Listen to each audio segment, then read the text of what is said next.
ఈ రోజులల్లా ఈ 2 నెలల సంది రేవంత్ రెడ్డి గారు వచ్చిన కానంటే మాకు సన్న బియ్యం ఇస్తుండు.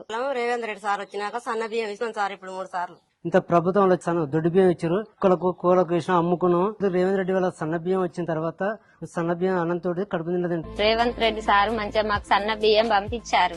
గత ప్రభుత్వం దొడ్డు బియ్యం ఇచ్చేవాళ్ళు, ఇంకా కాంగ్రెస్ ప్రభుత్వం వచ్చినాక సన్న బియ్యం ఇస్తున్నారు. సార్ మాకు ఇప్పుడు సన్న బియ్యం వస్తున్నాయి సార్, మేము మంచిగా తింటున్నాం. గత 60-70 ఏళ్ల నుంచి కూడా ఏదైతే రేషన్ బియ్యం స్టార్ట్ అయిందో అప్పటి నుంచి కూడా ఇప్పటి వరకు సన్న బియ్యం ఇవ్వలేదు. ఏ ప్రభుత్వాలు కూడా ఇవ్వలేదు, ఎన్ని ప్రభుత్వాలు వచ్చినప్పటికీ కూడా ఇవ్వలేదు. ఈ రోజు సన్న బియ్యం ప్రతి ఒక్కరికి తినాలని చెప్పేసి ఉద్దేశంతో సన్న బియ్యం ఇస్తున్నారు రేవంత్ రెడ్డి గారు. ఇంతకు ముందు దొడ్డు బియ్యం వస్తే షాపులకు అమ్ముకోవడం గానీ లేకపోతే కోళ్ల ఫార్మ్స్ కి అమ్ముకోవడం గానీ జరిగింది. ఈ రోజు ప్రతి ఒక్క రైతు, ప్రతి ఒక్క కుటుంబం సన్న బియ్యం తెచ్చుకొని వాళ్ళు కుటుంబ సమేతంగా సంపుష్టిగా భోజనం చేస్తున్నారు.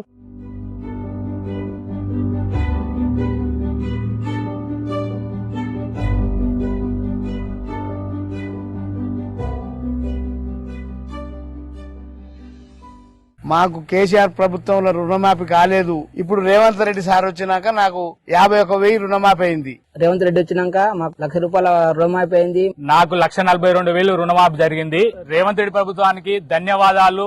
మళ్లీ కూడా 10 సంవత్సరాలు రేవంత్ రెడ్డి అధికారంలోకి వచ్చి మా లాంటి రైతులకు అండగా నిలబడాలని కోరుకుంటున్నాము. రైతు బాగుంటేనే రాజ్యం బాగుంటుంది. రైతుల కోసమే ఈ ప్రభుత్వం ఆలోచన చేస్తుంది.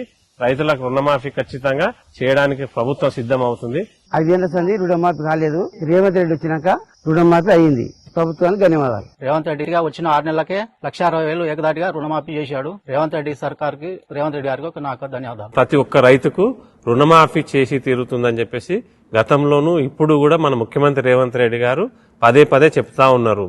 సో ఖచ్చితంగా ఇది రైతు సంక్షేమ ప్రభుత్వం.